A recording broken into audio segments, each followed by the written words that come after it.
त्वमेव माता च पिता त्वमेव त्वमेव बन्धुश्च सखा त्वमेव त्वमेव विद्या द्रविणं त्वमेव त्वमेव शरभं मम देव देव। देवियों एवं सज्जनों, गोस्वामी तुलसीदास जी महाराज द्वारा विरचित श्री रामचरितमानस के कतिपय व्यावहारिक प्रसंगों की श्रृंखला में अपना मंतव्य प्रस्तुत करने हेतु आप सबके समक्ष समुपस्थित हूं। त्रेता युग के महानायक प्रभु श्री राम के मर्यादा पुरुषोत्तम स्वरूप में की गई लीलाओं का बृहद विवेचन गोस्वामी जी महाराज द्वारा अपने ज्ञान चक्षुओं से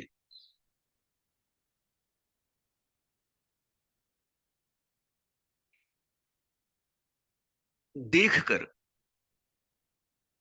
अत्यंत ही मनोरम स्वरूप में प्रस्तुत किया गया है।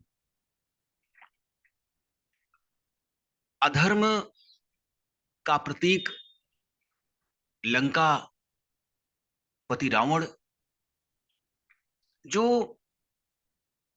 परम विद्वान है,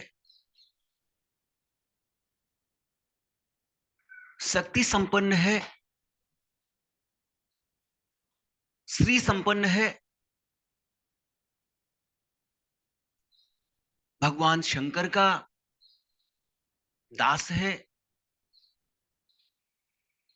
भगवान शंकर के चरणों में उसे विशेष अनुरक्ति है, किंतु वह श्री राम की शक्ति एवं सामर्थ्य को लेकर संदेह में है। कभी उसका अंतर्मन श्री राम को अनंत अविनाशी परब्रह्म परमेश्वर मान लेता है, और कभी कभी रावण की दृष्टि में श्री राम एक मानव के रूप में अवध नरेश दशरथ के पुत्र स्वरूप में दृष्टिगत होते हैं। श्री राम के प्रति रावण का यह संदेह उसके संपूर्ण जीवन काल तक बना रहता है, और वह अपने अहंकार के कारण, अपनी शक्ति एवं सामर्थ्य के कारण प्रभु श्री राम के अनंत स्वरूप को पहचान नहीं पाता है। प्रभु श्री राम का अनुज विभीषण, जो श्री हरि विष्णु के चरणों का अनुरागी है, उनके प्रति भक्ति भावना से ओतप्रोत है, वही विभीषण रावण को यत्नपूर्वक समझाने की चेष्टा करता है कि श्री राम कोई साधारण मनुष्य नहीं है, वे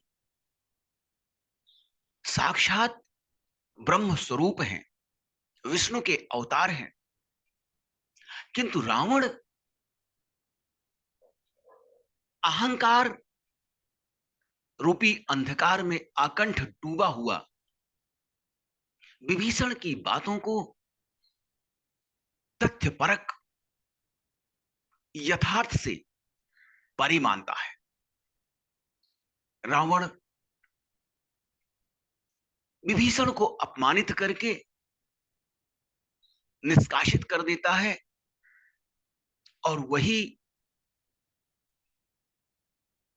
भक्त विभीषण प्रभु श्री राम की चरण में, प्रभु श्री राम के कमलवत चरणों में अनुराग रखते हुए उनकी शरण में चले जाते हैं। विभीषण प्रभु श्री राम के समक्ष जाकर कहते हैं, श्रवण सुजसु सुनियायहूं,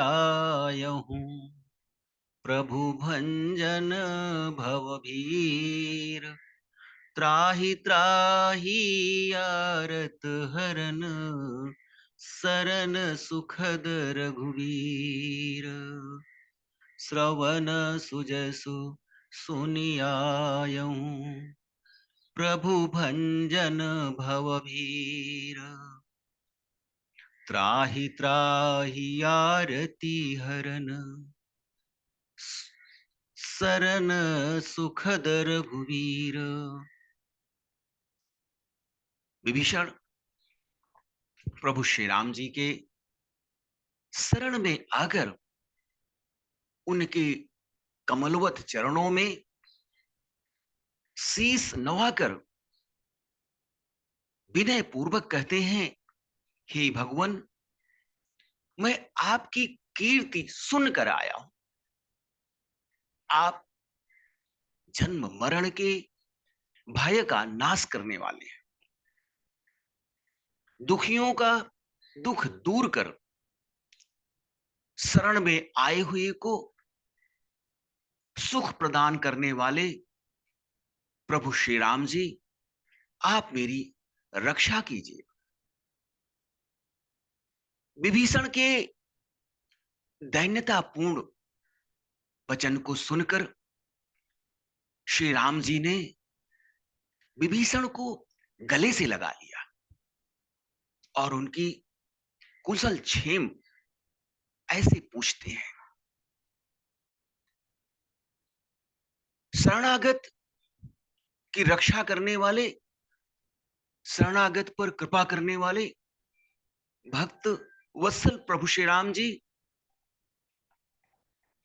शरण में आने पर अपने शत्रु को भी गले से लगा लेते हैं। धन्य है राक्षस कुल भूषण विभीषण, जिसे अपने अग्रज रावण द्वारा अपमानित कर राज्य से निष्कासित करने के उपरांत प्रभु श्री राम ने अपने हृदय से लगा लिया।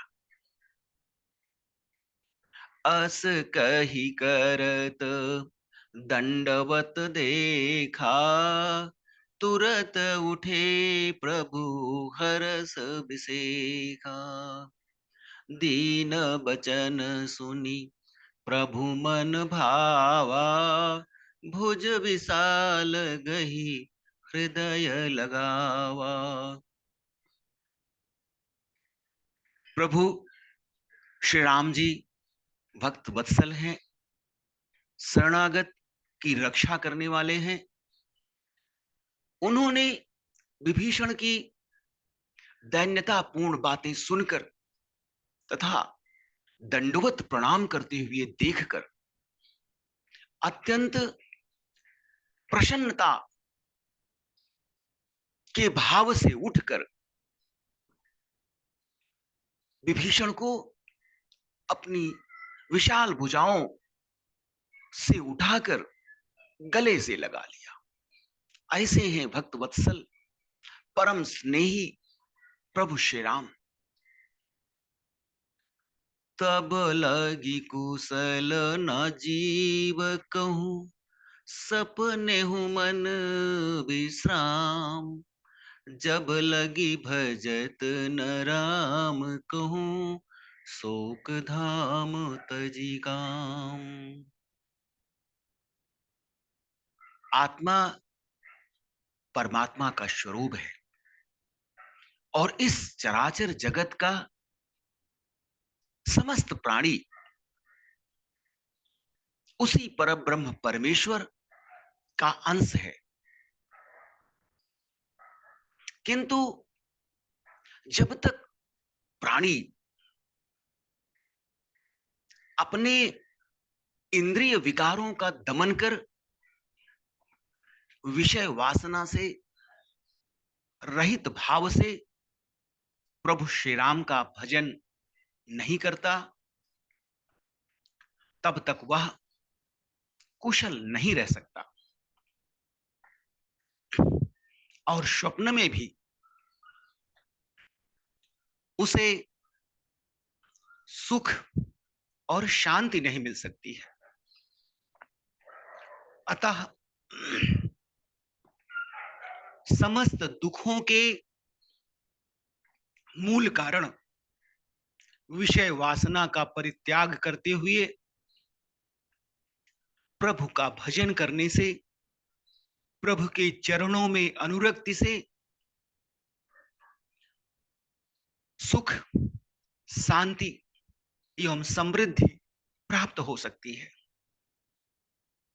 प्रत्येक मानव को यत्न पूर्वक उस परब्रह्म परमेश्वर की असीम सत्ता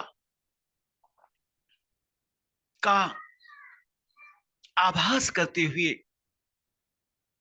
अपने चारों ओर ईश्वरीय सत्ता विद्यमान होने का विश्वास करते हुए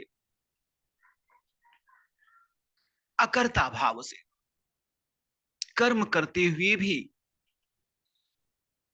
कर्म के फल की इच्छा न रखने वाले भाव से उस परब्रह्म परमेश्वर का भजन करना चाहिए, उसके गुणों का गान करना चाहिए और उसके प्रति अपार निष्ठा प्रदर्शित करनी चाहिए। तभी मानव जीवन में सार्थक पहल संभव हो सकती है।